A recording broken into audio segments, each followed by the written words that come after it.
প্রিয় দর্শক আসসালামু আলাইকুম। যে গাছ দেখতে দেখতে বড় হয়েছেন, কিন্তু এই গাছ সম্পর্কে আপনি জানেন না। এই গাছের পাতা, বাকল কী কাজ করে সেটাও জানেন না। শুধু জানেন এই গাছের পাতা শুধুমাত্র মশলা হিসেবে ব্যবহার করা হয়। কিন্তু এই গাছের ওষুধি গুণাগুণ জানলে আপনি সত্যিই অবাক হবেন। এই গাছটির নাম তেজবল, যা লোকমুখে তেজবল, তেজফল বা বৈজ্ঞানিক পরিভাষায় জ্যান্থোজিলাম আরমাটাম নামে পরিচিত।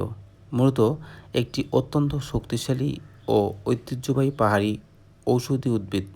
এর পাতা, ছাল ও ফল প্রচুর পরিমাণে অ্যান্টিঅক্সিডেন্ট থাকে, অ্যান্টিব্যাকটেরিয়াল থাকে এবং এসেনশিয়াল অয়েল থাকে, যা বহু বছর ধরে আয়ুর্বেদিক চিকিৎসায় ব্যবহৃত হয়ে আসছে। তেজবল পাতার উপকারিতা: দাঁত ও মাড়ির ব্যথায় জাদুকরি কাজ করে এই পাতা। এই গাছের পাতায় থাকা বিশেষ উপাদান মাড়ির ইনফেকশন বা সংক্রমণ দূর করতে এবং তীব্র দাঁতের ব্যথা কমাতে দারুণ কাজ করে। হজমশক্তি বৃদ্ধি ও পেটের সমস্যা দূরীকরণে এই গাছ বা এই পাতা। তেজবল পাতা পেট ফাঁপা, গ্যাস, অম্বল, বদহজম দূর করতে সাহায্য করে। এটি পাচনতন্ত্রকে উদ্দীপিত করে এবং পেটের ভেতরে উষ্ণতা বজায় রাখে। সর্দি, কাশি ও ফুসফুসের সমস্যায় এই পাতা। বুকে কফ জমা থাকা, ক্রনিক সর্দি, কাশি এবং অ্যাজমার মতো শ্বাসকষ্টজনিত সমস্যায় এই পাতার নির্যাস ফুসফুসকে পরিষ্কার রাখতে সাহায্য করে।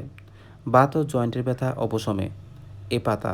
এর মধ্যে চমৎকার অ্যান্টি ইনফ্ল্যামেটরি গুণ রয়েছে, যা শরীরের বিভিন্ন গাঁটের ব্যথা বা বাতের ব্যথা উপশমে সাহায্য করে। মুখের দুর্গন্ধ ও অরুচি দূর করতে এই পাতা। মুখের স্বাদ ফিরিয়ে আনতে এবং ব্যাকটেরিয়াজনিত দুর্গন্ধ দূর করতে এটি প্রাকৃতিকভাবে মাউথ ফ্রেশনার হিসেবে কাজ করে।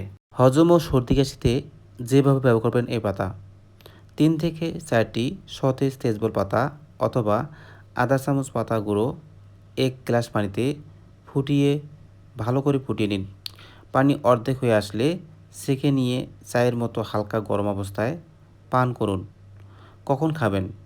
পেটের সমস্যা বা সর্দি কাশি থাকলে দিনে 1 থেকে 2 বার এটি খাওয়া যেতে পারে। মুখের যত্নে ও কুলকুচি করতে এই গাছের পাতা। পাতা সেদ্ধ করা পানি দিয়ে 2 থেকে 3 বার ভালো করে কুলকুচি করলে মাড়ি ফোলা ভাব ও দাঁতের ব্যথা দ্রুত কমে যায়। অনেকে এর নরম ডাল বা পাতা চিবিয়ে দাঁত পরিষ্কার করার কাজেও ব্যবহার করেন। এ পাতা মশলা হিসেবে ব্যবহার: এর পাতা ও ফলে একটি চমৎকার তীব্র মশলাদার ও লেবুর মতো সুগন্ধ থাকে।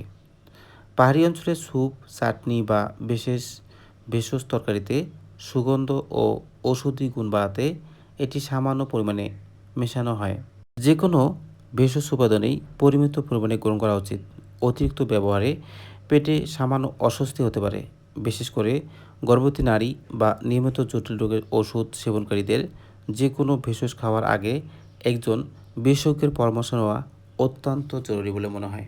তো বন্ধুগণ, এরকম তথ্যমূলক ভিডিও পেতে বিবিসি বাস ইউটিউব চ্যানেলটি সাবস্ক্রাইব করে পাশে থাকবেন, লাইক, কমেন্ট, শেয়ার করবেন এবং আমি যেহেতু নতুন, তো আমাকে অবশ্যই বেশি বেশি করে সাপোর্ট করবেন।